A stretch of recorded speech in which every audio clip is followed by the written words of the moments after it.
सरकार लाई है विद्यार्थियों के लिए डिजिटल लाइब्रेरी। बच्चों के उज्जवल भविष्य के लिए बिहार सरकार है सदा अग्रसर और तैयार। कक्षा 1 से कक्षा 12 तक के सभी पाठ्य पुस्तक पूरक सामग्री एवं वीडियो अब शिक्षा विभाग बिहार सरकार द्वारा विकसित पोर्टल पर है उपलब्ध।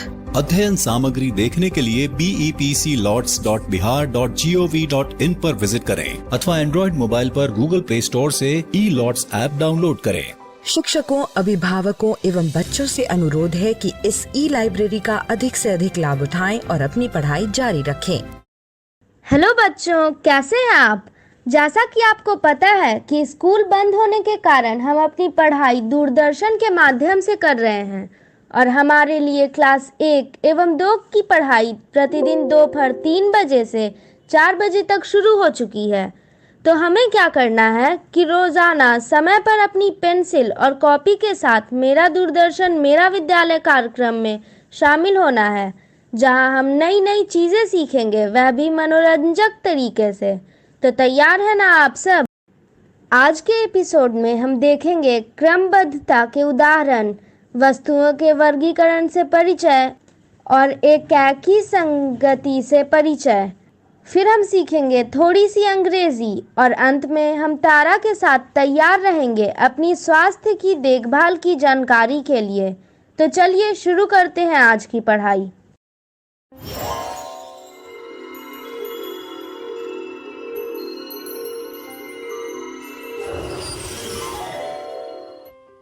बापू की कहानी, जिसमें हम बात करेंगे महात्मा गांधी के जीवन के बारे में। तो चलो शुरू करते हैं। गुजरात राज्य का एक खुशहाल इलाका है सौराष्ट्र, जिसे काठियावाड़ भी कहते हैं। इसी में समुद्र के किनारे बसा हुआ एक पुराना शहर है पोरबंदर। आज से 150 साल पहले यह एक रियासत थी। यहाँ एक राजघराने का शासन था। यहीं पर 2 अक्टूबर 1869 को मोहनदास करमचंद गांधी का जन्म हुआ। पुतली बाई, मोहन की माँ, उन्हें प्यार से मोनिया कह के बुलाती थी। मोहन के पिता करमचंद कभा गांधी, उनके पिता की ही तरह वे भी राज रजवाड़ों में दीवान थे। दीवान यानी रियासत के प्रधानमंत्री। करमचंद जी कभी स्कूल कॉलेज नहीं गए थे, पर उनकी सूझबूझ और नेक दिली में सभी का भरोसा था। वे हमेशा शुद्ध न्याय ही करते थे। धन बटोरने का लोभ उन्होंने कभी नहीं किया। पुतली बाई थी धर्म की पक्की, लंबे और कठोर उपवास रखती, रोज प्रणामी संप्रदाय के मंदिर जाती, जहाँ वेद, पुराण और गीता के साथ ही कुरान और तरह तरह के संतों के उपदेश भी लिखे होते थे। मोहन का घर 3 मंजिल और 12 कमरे वाला, इसी में उनका जन्म हुआ। मोहन के भाई लक्ष्मीदास और करसनदास और बहन रलियात। मोहन सबसे छोटे थे। छोटपन में उनकी बहन रलियात उन्हें खूब खिलाती थी और खूब बहलाती थी। मोहन बहुत चंचल थे, जरा देर भी शांत नहीं बैठते थे। कुत्तों के कान उमेटने में उन्हें बहुत मजा आता। मोहन के घर मजेदार स्वादिष्ट खाना पकता था। वैष्णव शाकाहारी भोजन। तरकारी बनाने के लिए सब्जी अक्सर उनके पिताजी ही काटते थे। जब वो 5 साल के थे, तब उनका परिवार राजकोट चला आया और जल्दी ही उनके पिताजी वहां के दीवान बन गए। ओखा नाम का एक लड़का उनके घर पर सफाई करने आता था। मोहन उससे दोस्ती करना चाहते थे, पर उनकी माँ कहती कि ओखा अछूत है, उसे छूना नहीं चाहिए। मोहन को छुआछूत गलत लगती थी, पर माँ का कहा टालना भी गलत था। राजकोट में मोहन नियमित पाठशाला जाने लगे, पर उन्हें स्कूल अच्छा नहीं लगता था। लाज आती थी, डर लगता था कि दूसरे उन पर हंसेंगे, उनका मजाक उड़ाएंगे। वो जरूरत से ज्यादा किसी से बात नहीं करते थे, शिक्षकों से भी नहीं। घंटी बजते ही अंदर जाते और कक्षा पूरी होते हुए दौड़ के बाहर निकलते और घर चले जाते। उनकी किताबें और पाठ ही उनके दोस्त थे। मोहन एक मामूली छात्र थे, ना तो बहुत होशियार और ना ही एकदम फिसड्डी। हाँ, उन्होंने कभी शिक्षकों या सहपाठियों से झूठ नहीं बोला था। ये उनसे होता ही नहीं था। एक बार अध्यापक महोदय ने खुद उनसे नकल करने के लिए कहा, लेकिन ये बात उन्हें समझ में नहीं आई। विद्यालय के पाठ ही पूरे नहीं हो पाते थे, कुछ और पढ़ना तो दूर की बात। पर एक बार उन्होंने अपने पिता की लाई एक किताब पढ़ी। उसमें माता पिता की सेवा करने वाले श्रवण कुमार की कहानी थी, जिसे बाद में उन्होंने एक चलचित्र में भी देखा। मोहन एकदम श्रवण कुमार जैसा बनना चाहते थे। उसका असर इतना गहरा पड़ा कि मोहन ने चलचित्र का संगीत अपने बाजे पर बजाना सीख लिया। मोहन के माता पिता सत्य और धर्म को सदा ही मानते थे। उन्होंने देखा कि वे सच्चाई के लिए सब कुछ त्याग कर सकते हैं। उनके ऊपर श्रवण कुमार और राजा हरिश्चंद्र की कहानियां, सत्य की ताकत मोहन के मन में और गहरी बैठ गई थी। उस समय नौटंकी दिखाने वाले घूमते रहते थे, खेला दिखाने के लिए। एक बार राजा हरिश्चंद्र का नाटक देखने मोहन गए। हरिश्चंद्र हमेशा सच्चाई के रास्ते पर चलते थे। मोहन को नाटक इतना बढ़िया लगा कि बार बार देखने की इच्छा होती। नाटक के वाक्य वो अपने मन में दोहराते और उन्हें लग सब लोग हरिश्चंद्र की ही तरह सत्यवादी क्यों नहीं हो जाते। क्या तुमने हरिश्चंद्र और श्रवण कुमार की कहानियां सुनी हैं? अगर नहीं तो तुम्हारे आसपास जो हैं, तुम उनसे पूछना। ये कहानियां बहुत ही खास हैं। आज के लिए इतना ही। अगली बार हम महात्मा गांधी जी की शादी और उनके स्कूल के कुछ किस्सों के बारे में बात करेंगे। क्रमबद्धता यानी सीरिएशन से परिचय। हेलो दोस्तों, मैं हूँ तोता। आपका इस पाठ में स्वागत है। चलो देखते हैं कि आप इस पाठ में क्या सीखेंगे। वस्तुओं का क्रम यानी ऑर्डर क्या होता है और विशेषताओं के आधार पर वस्तुओं को एक क्रम में कैसे व्यवस्थित यानी अरेंज किया जाता है। सुबह का समय है और छोटू अभी नींद से जागा है। वह उठ के सबसे पहले अपने दांत ब्रश करता है। फिर वह नहाता है। नहाने के बाद वह पाठशाला जाने के लिए तैयार होता है। फिर वह सुबह का नाश्ता खाकर दूध पीता है। तो यह है छोटू की सुबह की गतिविधियों का क्रम, यानी हर सुबह वह यह सब गतिविधियां एक के बाद एक इस क्रम में करता है। चलो बच्चों, सुबह नींद से जागने के बाद और पाठशाला के लिए घर से निकलने से पहले आप जो गतिविधियां करते हो उन सबको एक एक करके एक कागज पर लिखो। आप सुबह उठने के बाद सबसे पहले जो गतिविधि करते हो उसे सबसे पहले लिखो। उसके बाद जो अगली गतिविधि करते हो फिर उसे लिखो। और इसी तरह पाठशाला के लिए निकलने से पहले घर पर जो भी गतिविधियां करते हो उन सब को लिखो। यह है आपकी गतिविधियों का क्रम। क्या आपकी गतिविधियों का क्रम छोटू के क्रम से मिलता है? क्या आप जानते हो कि जैसे छोटू और आप सबकी दैनिक गतिविधियां एक क्रम में हैं, वैसे ही अलग अलग वस्तुओं या व्यक्तियों को भी एक क्रम में व्यवस्थित किया जा सकता है। यह बेहतर समझने के लिए छोटू के घर की मेज पर रखे कटोरों को देखते हैं। बाएं से शुरू करते हुए सबसे पहले सबसे बड़ा कटोरा रखा है जिसमें फल रखे हैं। फिर उससे छोटा कटोरा रखा है जिसमें छोटू की माँ सब्जी परोसती हैं। और अंत में सबसे छोटा कटोरा रखा है जिसमें छोटू अपना खाना डालकर खाता है। इसका मतलब यह है कि यह 3 कटोरे उनके आकार के आधार पर बड़े से छोटे आकार के क्रम में व्यवस्थित किए गए हैं। इस तरह से वस्तुओं को उनकी किसी भी विशेषता के आधार पर एक क्रम में व्यवस्थित किया जा सकता है। इस प्रक्रिया को क्रमबद्धता यानी सीरिएशन कहा जाता है।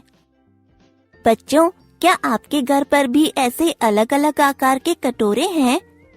क्या आप उन्हें उनके आकार के आधार पर एक क्रम में व्यवस्थित कर सकते हो?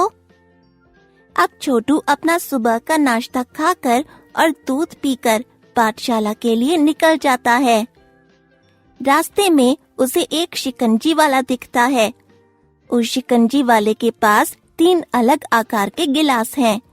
एक छोटा गिलास, एक मध्यम आकार का गिलास और एक बड़ा गिलास। तो बच्चों, क्या हम कह सकते हैं कि यह तीनों गिलास एक क्रम में रखे हैं? हाँ, आप लोग बिल्कुल सही हो। यह गिलास भी कटोरे की तरह एक क्रम में रखे हैं। बाएं से शुरू करते हुए सबसे पहले सबसे छोटा गिलास रखा है, उसके बाद मध्यम आकार का गिलास रखा है और आखिरी में सबसे बड़ा गिलास रखा है।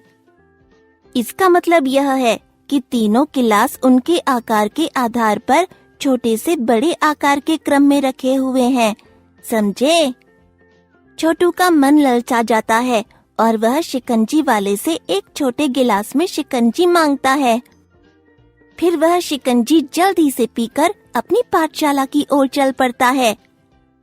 तो बच्चों, आज के लिए बस इतना ही। इस वीडियो में हमने जाना कि वस्तुओं का क्रम क्या होता है। वस्तुओं को उनकी विशेषताओं के आधार पर बड़े से छोटे या छोटे से बड़े के क्रम में कैसे व्यवस्थित करते हैं, और वस्तुओं को क्रम में व्यवस्थित करने की इस प्रक्रिया को क्रमबद्धता यानी सीरिएशन कहते हैं। अगली वीडियो में हम क्रमबद्धता यानी सीरिएशन के कुछ और उदाहरण देखेंगे। तब तक आप लोग अपने आसपास की वस्तुओं को उनकी विशेषताओं के आधार पर अलग अलग क्रम में व्यवस्थित करने का अभ्यास निश्चित रूप से करना। बाय दोस्तों। क्रमबद्धता यानी सीरिएशन के उदाहरण। तो बच्चों, पिछली वीडियो में आपने जाना कि वस्तुओं का क्रम क्या होता है। वस्तुओं को उनकी विशेषताओं के आधार पर बड़े से छोटे या छोटे से बड़े के क्रम में कैसे व्यवस्थित करते हैं, और वस्तुओं को क्रम में व्यवस्थित करने की इस प्रक्रिया को क्रमबद्धता यानी सीरिएशन कहते हैं। इस वीडियो में हम देखेंगे क्रमबद्धता यानी सीरिएशन के कुछ उदाहरण, जिनमें हम अलग अलग व्यक्तियों और वस्तुओं को उनकी विशेषताओं के आधार पर क्रम में व्यवस्थित करेंगे। आज छोटू की कक्षा एक पिकनिक के लिए जा रही है। छोटू की अध्यापिका सब बच्चों को 4 के समूह में खड़े होने के लिए बोलती है। फिर वह उन 4 बच्चों को अपनी लंबाई के आधार पर छोटे से बड़े के क्रम में एक रेखा में खड़े होने के लिए बोलती है। छोटू और उसके 3 और दोस्त आरती, नेहा और सोनू एक रेखा में खड़ा होना शुरू करते हैं। सबसे पहले चारों दोस्तों में से लंबाई में सबसे छोटा बच्चा छोटू आगे खड़ा हो जाता है। उसके पीछे उससे लंबी मगर बाकी से सबसे लंबाई में छोटी नेहा खड़ी हो जाती है। नेहा के पीछे सोनू खड़ा हो जाता है। फिर अंत में आरती सोनू के पीछे खड़ी हो जाती है, मगर सोनू बस यह देखता है कि वह नेहा से लंबा है और यह नहीं कि आरती सोनू से लंबाई में छोटी है। तो बच्चों, क्या छोटू और उसके दोस्त छोटी से बड़ी लंबाई के ठीक क्रम में खड़े हैं? छोटू और नेहा तो ठीक क्रम में खड़े हैं, पर सोनू और आरती सही क्रम में नहीं खड़े। आरती यह एहसास करती है क्योंकि वह सोनू के पीछे खड़े होकर आगे कुछ देख नहीं पाती, इसलिए आरती को सोनू के आगे खड़ा होना चाहिए था, क्योंकि वह लंबाई में सोनू से छोटी है। वह सोनू को उसकी गलती का एहसास दिलाती है। सोनू, तुमने तुमने बस यह देखा कि तुम नेहा से लंबाई में बड़े हो, मगर तुमने यह नहीं देखा कि मैं तुमसे लंबाई में छोटी हूँ। मैं लंबाई में नेहा से बड़ी हूँ और तुमसे छोटी हूँ, इसलिए मुझे नेहा के पीछे और तुम्हारे आगे खड़ा होना चाहिए। अरे हाँ आरती, तुम बिल्कुल सही बोल रही हो। तो बच्चों, क्रम बनाते समय सोनू ने यह तो देखा कि वह आगे खड़े बच्चों से लंबा है, मगर यह नहीं देखा कि जो बच्चे रेखा में नहीं खड़े उनमें से सोनू से लंबाई में कोई छोटा है या नहीं, और इसलिए उससे गलती हो गई। आखिरकार छोटू और उसके तीनों दोस्त उनकी लंबाई के ठीक बढ़ते क्रम यानी छोटी लंबाई से बड़ी लंबाई के ठीक क्रम में खड़े हो गए। बच्चे पिकनिक के लिए पार्क पहुंचते हैं। वहाँ पर छोटू और उसके दोस्त पिट्ठू खेलने का फैसला करते हैं। सबसे पहले आरती और छोटू पत्थरों का उनके बड़े से छोटे आकार के आधार पर एक ढेर बनाना शुरू करते हैं। इसके लिए आरती आसपास से 4 पत्थर इकट्ठे करती है। फिर वह सबसे बड़ा पत्थर सबसे नीचे रखती है। बाकी के पत्थर रखने के लिए वह छोटू की मदद मांगती है। छोटू, अब जो बाकी 3 पत्थर रखे हैं उनमें से सबसे बड़ा पत्थर इस पत्थर के ऊपर रख दो। पर आरती, हम इन पत्थरों को बड़े से छोटे आकार के क्रम में क्यों रख रहे हैं? अगर हम छोटे आकार के पत्थर पर बड़े आकार का पत्थर रखेंगे तो वह गिर जाएगा, क्योंकि उसका संतुलन बिगड़ जाएगा। देखो, ऐसे। इसलिए हम नीचे बड़ा पत्थर रखेंगे और उसके ऊपर उससे छोटा, जिससे सब पत्थरों का संतुलन बना रहे। ओ अच्छा, अब जो 2 पत्थर बचे हैं उनमें से सबसे बड़ा पत्थर इन दोनों पत्थरों के ऊपर रख दो। यह लो आरती, और अब यह आखिरी पत्थर भी रख देते हैं। बहुत अच्छी छोटू, अब हमारा पत्थर का ढेर तैयार है। चलो अब पिट्ठू खेलते हैं। बच्चों, इस उदाहरण में आपने देखा कि कैसे छोटू और आरती ने पत्थरों को एक एक करके उनके आकार के घटते क्रम यानी बड़े आकार से छोटे आकार के क्रम में उनका एक ढेर बनाया। तो बच्चों, क्रमबद्धता यानी सीरिएशन के उदाहरण देखने में मजा आया ना? बस आज के लिए इतना ही। इस वीडियो में हमने जाना कि अलग अलग व्यक्तियों या वस्तुओं को उनकी विशेषताओं के आधार पर छोटे से बड़े या बड़े से छोटे क्रम में कैसे व्यवस्थित करते हैं। मुझे आशा है कि यह विषय आपको ठीक से समझ आ गया हो। बाय दोस्तों।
वस्तुओं के वर्गीकरण यानी क्लासिफिकेशन से परिचय।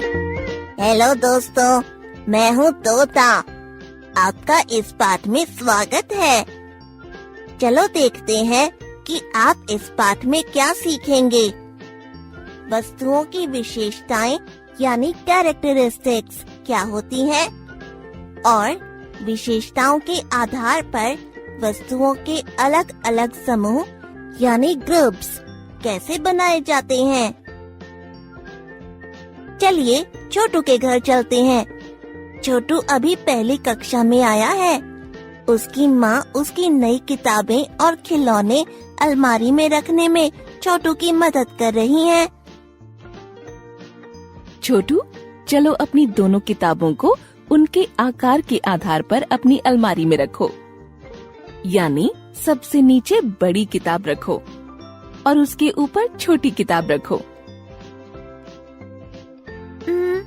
क्या आप मेरी मदद कर सकती हो? हाँ बिल्कुल।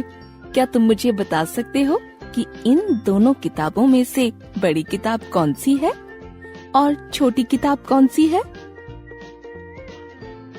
हाँ, यह बड़ी किताब है और यह छोटी किताब है। बहुत अच्छे छोटू। चलो अब इन खिलौनों को देखते हैं। इन सब खिलौनों की आकृति अलग है। कोई गेंद जैसा गोल है और कोई तुम्हारी किताब के जैसा चकोर है और इन सब का रंग भी अलग है। हाँ माँ, मगर आप मुझे यह सब क्यों बता रही हो? बेटा, बड़ा और छोटा आकार या अलग आकृति और रंग, यह सब इन वस्तुओं की विशेषताएं हैं जिनके आधार पर हम इन वस्तुओं को वर्गीकृत यानी क्लासिफाई कर सकते हैं। ओह अच्छा, तो आप बड़े हो और मैं छोटा हूँ। यह भी हमारी विशेषताएं हैं, है ना? हाँ छोटू, तुमने ठीक समझा। बहुत अच्छे। मुझे अब खिलौनों से खेलने का बहुत मन कर रहा है। क्या आप मेरे साथ खेलोगी? हाँ बेटा, चलो जंगल जंगल खेलते हैं। मगर इससे पहले जानवरों वाले खिलौनों के अलावा बाकी सब खिलौनों को अलमारी में अंदर रख देते हैं। ठीक है माँ। क्या अब हम जंगल जंगल खेल सकते हैं? हाँ बिल्कुल बेटा। मैं हूँ शेर और मुझे बहुत भूख लग रही है। मैं इस सफेद खरगोश को खाऊं या फिर इस काली बकरी को? अरे, यह भूरा हिरन भी बड़ा स्वादिष्ट लग रहा है। चलो छोटू, जल्दी से शेर से इन सब जानवरों को छुपा लो जिससे वह इन्हें न खा पाए। मगर कैसे माँ?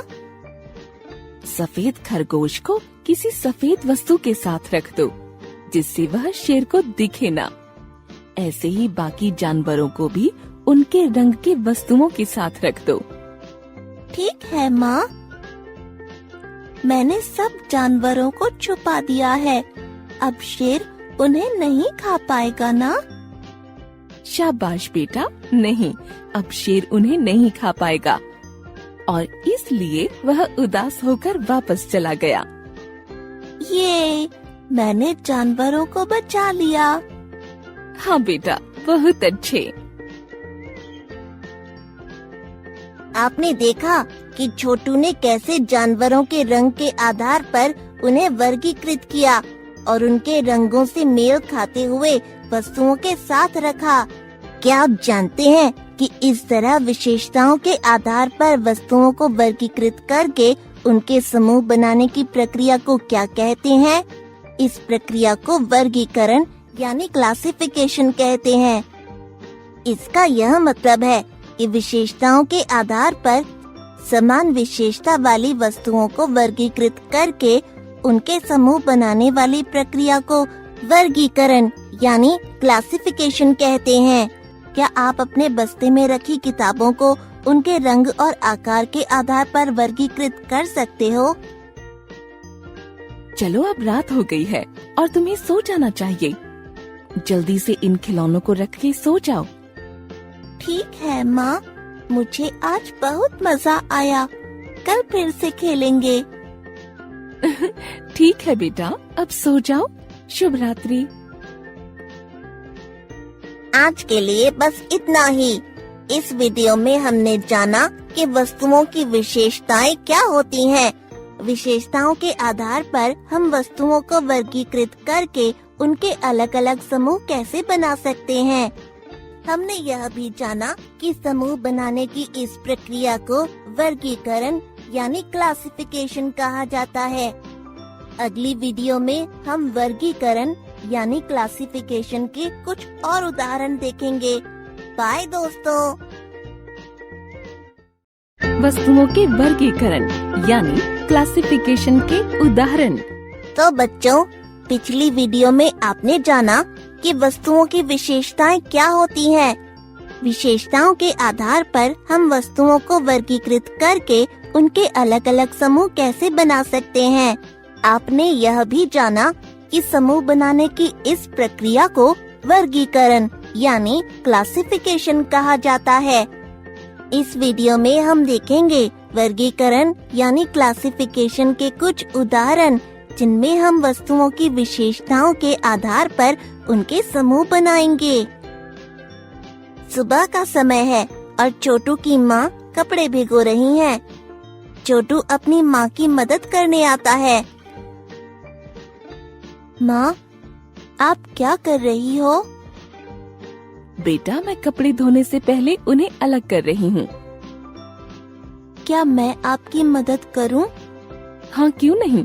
क्या तुम कपड़ों को उनके रंग के आधार पर अलग अलग बाल्टियों में डाल सकते हो? ठीक है। छोटू कपड़ों को देखता है और सारी शर्ट एक बाल्टी में डाल देता है, सारी पैंट दूसरी बाल्टी में डाल देता है और सारी साड़ियाँ तीसरी बाल्टी में डाल देता है। यह देख के उसकी माँ हंस पड़ती है। छोटू को समझ में नहीं आता कि उसकी माँ हंस क्यों रही है। क्या आप लोग बता सकते हो कि छोटू की माँ क्यों हंस पड़ी? क्या छोटू ने कपड़ों को ठीक से अलग किया है? माँ, आप हंस क्यों रही हो? मैंने कुछ गलत किया क्या? हाँ बेटा, मैंने तुम्हें कपड़ों को उनके रंग के आधार पर अलग करने के लिए बोला था, मगर तुमने उन्हें उनके प्रकार के आधार पर अलग किया है। ओहो, मैं अभी इसे ठीक करता हूँ। छोटू सब कपड़ों को बाल्टियों से बाहर निकालता है और फिर सभी सफेद कपड़ों को एक बाल्टी में डालता है, नीले कपड़ों को दूसरी बाल्टी में डालता है और सभी लाल कपड़ों को तीसरी बाल्टी में डालता है। इस तरह छोटू ने कपड़ों की एक विशेषता यानी रंग के आधार पर उन्हें वर्गीकृत करके उनके अलग अलग समूह बनाए हैं। क्या आप बता सकते हैं कि इस प्रक्रिया को क्या कहते हैं? जी हाँ, आपने सही पहचाना। इसे वर्गीकरण ही कहते हैं। माँ, मुझे बहुत भूख लग रही है। चलो ना, कुछ खाते हैं। ठीक है बेटा, मगर अभी कुछ बना हुआ नहीं है। मैं जल्दी से दाल चावल बना देती हूँ। ठीक है माँ, मैं भी आपके साथ रसोई में चलता हूँ। छोटू और उसकी माँ रसोई में जाते हैं। रसोई में शेल्फ पर दाल का डब्बा राजमा के डब्बे के पीछे रखा है। छोटू की माँ दाल का डब्बा उठाने लगती हैं कि उनके हाथ से दोनों राजमा और दाल के डब्बे गलती से गिर जाते हैं और दाल और राजमा दोनों मिल जाते हैं। ओहो, दाल तो राजमा के साथ मिल गई है। क्या तुम दाल और राजमा को अलग करने में मेरी मदद कर सकती हो? हाँ माँ, मैं आपकी मदद करता हूँ। छोटू फिर दाल को एक कटोरी में और राजमा को एक अलग कटोरी में डालने लगता है। तो बच्चों, क्या आप लोग बता सकते हो कि छोटू क्या कर रहा है? हाँ, आप लोग बिल्कुल सही हो। वह दाल और राजमा को उनके रंग और आकार के आधार पर वर्गीकृत करके 2 अलग कटोरियों में उनके समूह बना रहा है। यह लीजिए माँ, दाल और राजमा अलग हो गए हैं। बहुत अच्छे छोटू, धन्यवाद। चलो अब मैं जल्दी से तुम्हारे लिए दाल चावल बना देती हूँ। ठीक है माँ, तब तक मैं बाकी सबको भी खाना खाने के लिए बुला लेता हूँ। तो बच्चों, वर्गीकरण के उदाहरण देखने में मजा आया ना? बस आज के लिए इतना ही। इस वीडियो में हमने जाना कि रंग और आकार जैसी विशेषताओं के आधार पर हम वस्तुओं को कैसे वर्गीकृत कर सकते हैं और इस प्रकार कैसे उनके अलग अलग समूह बना सकते हैं। मुझे आशा है कि यह विषय आपको ठीक से समझ आ गया होगा। बाय दोस्तों। एकाकी संगति यानी 1-to-1 कॉरेस्पॉन्डेंस से परिचय। हेलो दोस्तों, मैं हूँ तोता। आपका इस पाठ में स्वागत है। चलो देखते हैं कि आप इस पाठ में क्या सीखेंगे। वस्तुओं के जोड़े यानी पेयर्स क्या होते हैं और 2 समान वस्तुओं का जोड़ा कैसे बनाते हैं। छोटू अपनी अलमारी में अपने कपड़े ठीक से लगा रहा है। ऐसा करने के लिए उसने सारे कपड़े अपने बिस्तर पर रखे हुए हैं। उसकी माँ उसके कमरे में आती है। अरे वाह छोटू, यह सारी जुराबें तो बहुत सुंदर है। तुम इनमें से कौन सा जोड़ा कल अपनी पहली क्रिकेट की कक्षा में पहनोगे? जोड़ा मतलब? मैं तुम्हें समझाती हूँ। चलो बताओ, हमारे पास कितने हाथ हैं? 2। हाँ, और कितने पैर? 2। बिल्कुल सही छोटू, यानी हमारे पास 2 हाथों का एक जोड़ा है और इसी तरह हमारे पास 2 पैरों का भी एक जोड़ा है। अच्छा, तो इस तरह तो हमारे पास 2 आँखों का भी एक जोड़ा है ना माँ? हाँ बिल्कुल बेटा, तुमने सही समझा। पर माँ, जुराबों के जोड़े का क्या मतलब हुआ? हमारे पास 2 पैर हैं और हम हर एक पैर पर एक जुराब पहनते हैं। दोनों पैरों पर हम एक जैसी जुराबें पहनते हैं, जैसे कि यह दोनों सितारों वाली जुराबें है ना? हाँ, क्योंकि हम इन दोनों सितारों वाली जुराबों को एक एक पैर में एक साथ पहनते हैं, इसलिए यह इन 2 जुराबों का एक जोड़ा है। इसका मतलब यह है कि 2 समान वस्तुओं के समूह को जोड़ा कहते हैं। ओह अच्छा। क्या तुम मुझे जोड़े का कोई और उदाहरण बता सकते हो? आपके 2 कान के झुमके? हाँ छोटू, तुम बिल्कुल सही हो। मेरे दोनों कान के झुमके एक जैसे दिखते हैं और मैं उन्हें एक साथ अपने एक एक कान में पहनती हूँ, इसलिए यह दोनों भी एक जोड़े में हैं। क्या तुम्हें पता है कि इस जोड़े बनाने की प्रक्रिया को क्या कहते हैं? नहीं। इस जोड़े बनाने की प्रक्रिया को एकाकी संगति यानी 1-to-1 कॉरेस्पॉन्डेंस कहते हैं। चलो अब जल्दी से यह सारे कपड़े अंदर रखकर सो जाओ। तो बच्चों, क्या आप छोटू की तरह जोड़ों के और उदाहरण सोच सकते हैं? आज के लिए बस इतना ही। इस वीडियो में हमने जाना कि वस्तुओं के जोड़े क्या होते हैं, 2 समान वस्तुओं का जोड़ा कैसे बनाते हैं और वस्तुओं के जोड़े बनाने की इस प्रक्रिया को एकाकी संगति यानी 1-to-1 कॉरेस्पॉन्डेंस कहते हैं। अगली वीडियो में हम एकाकी संगति यानी 1-to-1 कॉरेस्पॉन्डेंस के कुछ और उदाहरण देखेंगे। तब तक के लिए बाय दोस्तों। दिलचस्प उदाहरण भाग 1। तो बच्चों, पिछली वीडियो में आपने जाना कि वस्तुओं के जोड़े क्या होते हैं। दो समान वस्तुओं का जोड़ा कैसे बनाते हैं। और वस्तुओं के जोड़े बनाने की इस प्रक्रिया को एकाएकी संगति यानी 1-to-1 कॉरेस्पॉन्डेंस कहते हैं। इस वीडियो में हम एकाएकी संगति यानी 1-to-1 कॉरेस्पॉन्डेंस के कुछ और उदाहरण देखेंगे, जिनमें हम एक ही कार्य में इस्तेमाल होने वाली दो वस्तुओं के जोड़े बनाएंगे। आज छोटू की क्रिकेट की पहली कक्षा है। उसे अपना बल्ला और अपनी गेंद नहीं मिल रहे। वह अपनी माँ से मदद मांगता है। माँ, क्या आपको पता है कि मेरा बल्ला और मेरी गेंद कहाँ रखे हैं? हाँ छोटू, उस कुर्सी पर रखे हैं। जल्दी जल्दी में तुम भूल गए कि तुमने इन्हें कल इस कुर्सी पर रखा था। ओह हाँ, धन्यवाद माँ। तुम्हारी यह सितारों वाली जुराबों का जोड़ा तो बहुत अच्छा लग रहा है। धन्यवाद माँ। क्या तुम्हें पता है कि जैसे यह जुराबें एक जोड़े में हैं, वैसे ही तुम्हारा बल्ला और गेंद भी एक जोड़े में है। पर कैसे माँ? यह जुराबें तो एक जैसी दिखती हैं और मैं इन्हें साथ में पहनता हूँ, इसलिए यह जोड़े में है। यह बल्ला और गेंद कैसे जोड़े में है?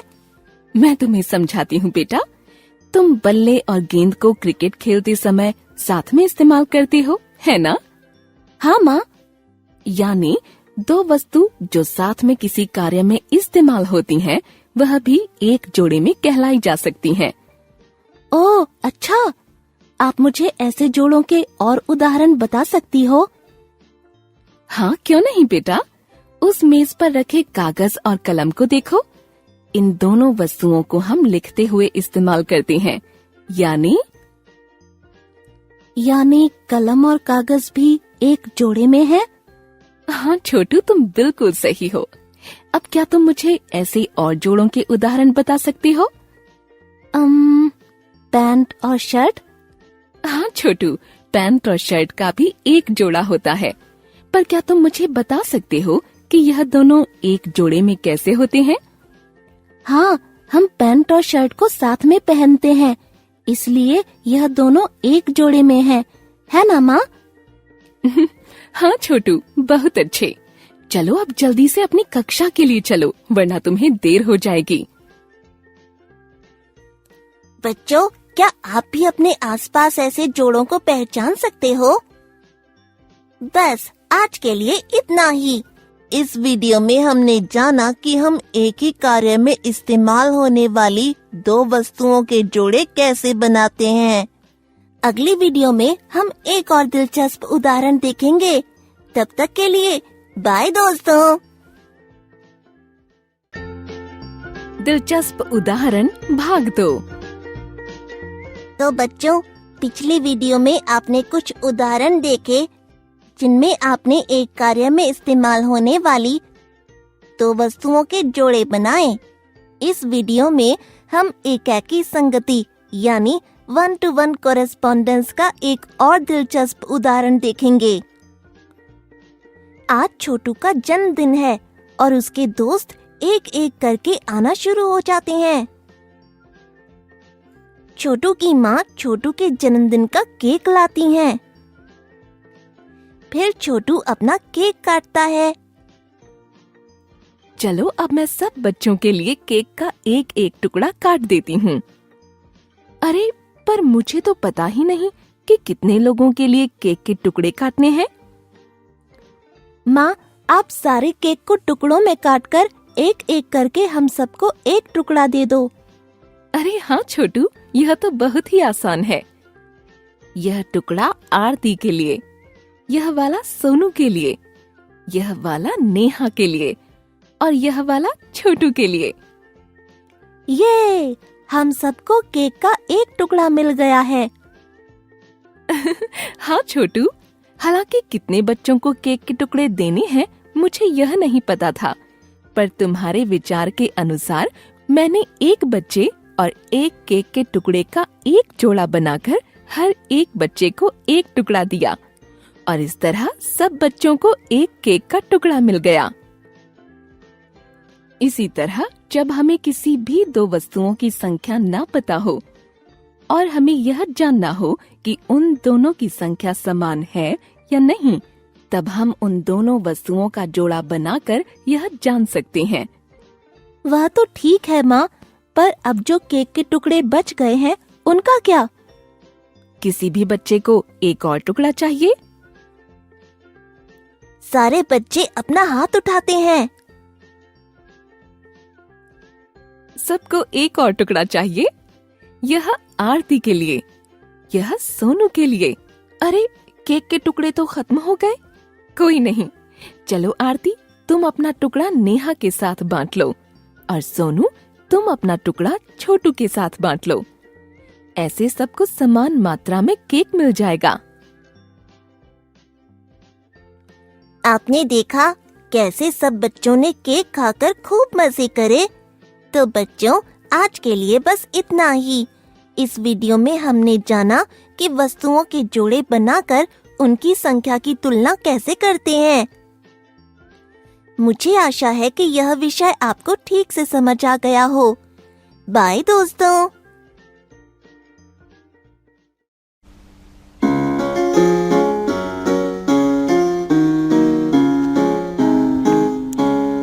Come little children, come to me.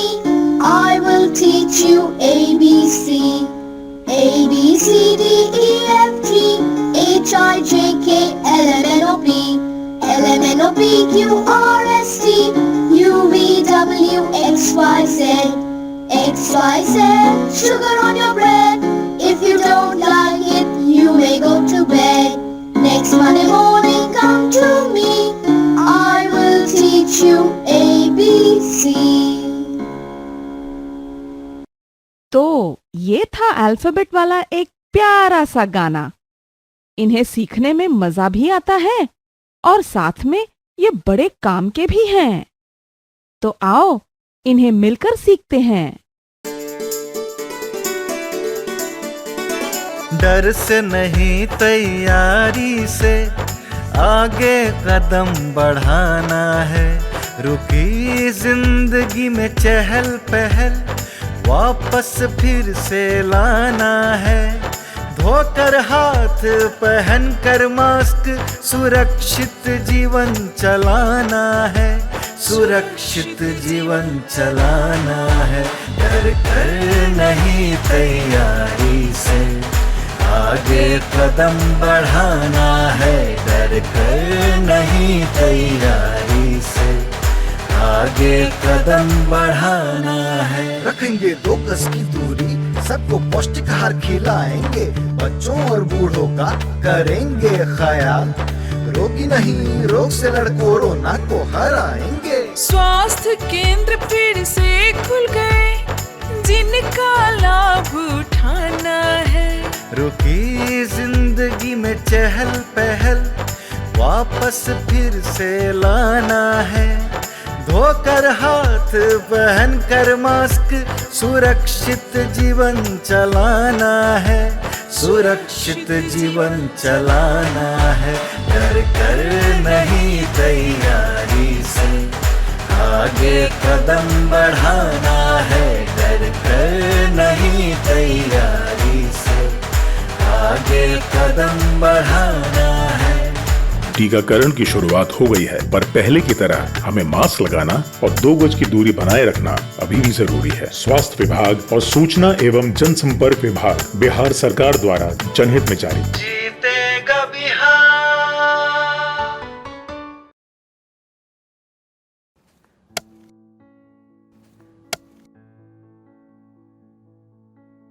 अरे भाई राजू, क्या? अरे सुने कि कल चाचा कुछ बता रहे थे। क्या बोल रहे थे? हाँ, चाचा कल बहुत बढ़िया बात बता रहे थे। कह रहे थे कि हम लोगों को अपने बच्चा लोग के पढ़ाई लिखाई पे ध्यान देना चाहिए। सिर्फ स्कूल भेजने से कुछ नहीं होता। बात तो ठीक है, लेकिन हम लोग ये करेंगे कैसे? हम लोगों को तो पढ़ना लिखना भी नहीं आता है। हम भी यही सोच रहे थे। अरे वो देखो, मास्टर साहब भी सही टाइम पे आ गए। चलो उन्हीं से पूछ लेते हैं। मास्टर साहब प्रणाम। प्रणाम प्रणाम। मास्टर साहब, आपसे एक बात का जानकारी लेना था। हाँ, पूछिए। अब हम लोग तो ठहरे कम पढ़े लिखे आदमी, हाँ। लेकिन हम लोग का बच्चा लोग स्कूल में जाके क्या करता है, क्या सीखता है, क्या पढ़ता है, ये हम लोग कैसे जानेंगे? बहुत आसान है। अच्छा कैसे? चलिए आप लोग स्कूल में, हम बताते हैं। जी जी चलिए। जी सर चलिए। चलो चलो। हाँ हाँ चलिए। हाँ हाँ हम उठा लेते हैं। चल। आइए, ये देखिए, ये है क्लास 3 का अधिगम प्रतिफल पोस्टर। इसका मतलब है यदि आपका बच्चा वर्ग 3 में पढ़ता है तो उसे इस पोस्टर में जो लिखी गई सारी चीजें उसे जानकारी होनी चाहिए। ये क्या है? पक्षी। और ये क्या है? पेड़। यानी कि तीसरी कक्षा समाप्त होते होते आपका बच्चा पशु, पक्षी, फूल, पत्ती आदि के बारे में सीख जाएगा। हर क्लास और हर विषय के लिए अधिगम प्रतिफल पोस्टर बनाए गए हैं। आइए कुछ दूसरे तरीके जानते हैं। जी सर। ये देखिए, ये है हमारे बच्चों की कॉपियाँ और ये है सही का निशान। इसका मतलब है कि इस प्रश्न का उत्तर आपके बच्चे ने बिल्कुल सही दिया है। जितना ज़्यादा होंगे ये निशान उतना बढ़िया सीखा है आपका बच्चा। और ये क्या है? गलत का निशान। हाँ, ये है गलत का निशान और इसका मतलब है आपके बच्चे ने इस प्रश्न में कुछ गलती की होगी। और ये निशान जितना ज़्यादा होगा आपको अपने बच्चे पे उतना ही ध्यान देने की ज़रूरत है। लेकिन पूरे साल में हमारा बच्चा क्या क्या सीखा ये कैसे जानेंगे? बिल्कुल जानेंगे। उसके लिए भी हमारे पास कुछ साधन है। उनमें से एक है प्रगति पत्रक। इसके माध्यम से आप घर बैठे जान सकेंगे कि आपका बच्चा पूरे साल में क्या कुछ सीखा। देखिए, ये है 3 स्टार। इसका मतलब होता है सीख चुका है, आपका बच्चा सीख चुका है। और 2 स्टार का मतलब है बच्चा सीख रहा है। और 1 स्टार का मतलब अभी सीखने की आवश्यकता है। जी हाँ, ये तो बहुत आसान है। अब तो हम जैसे बिना पढ़े लिखे लोग भी अपने बच्चों की कॉपी आसानी से जांच कर पाएंगे। बिल्कुल जांच पाएंगे मनोज। हाँ। मास्टर साहब आपने तो बिल्कुल सही बात बताई थी। तो ठीक है, चलते हैं। आज जो आपने हमको बताया है वो हम सबको बताएंगे। आप क्या करेंगे? आइए हम मिलकर अपने बच्चों के भविष्य को एक नई उड़ान दें। आज हम पूछेंगे तो कल ये सीखेंगे।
आशा करती हूँ बच्चों आज आपको बहुत मजा आया होगा और आपने इल्मों से बहुत कुछ सीखा भी होगा। तो मिलते हैं अगले एपिसोड में। सरकार लाई है विद्यार्थियों के लिए डिजिटल लाइब्रेरी। बच्चों के उज्जवल भविष्य के लिए बिहार सरकार है सदा अग्रसर और तैयार। कक्षा 1 से कक्षा 12 तक के सभी पाठ्य पुस्तक पूरक सामग्री एवं वीडियो अब शिक्षा विभाग बिहार सरकार द्वारा विकसित पोर्टल पर है उपलब्ध। अध्ययन सामग्री देखने के लिए BEPCLOTS.bihar.gov.in पर विजिट करें अथवा एंड्रॉइड मोबाइल पर गूगल प्ले स्टोर से ई-लॉट्स ऐप डाउनलोड करें। शिक्षकों, अभिभावकों एवं बच्चों से अनुरोध है कि इस ई लाइब्रेरी का अधिक से अधिक लाभ उठाएं और अपनी पढ़ाई जारी रखें।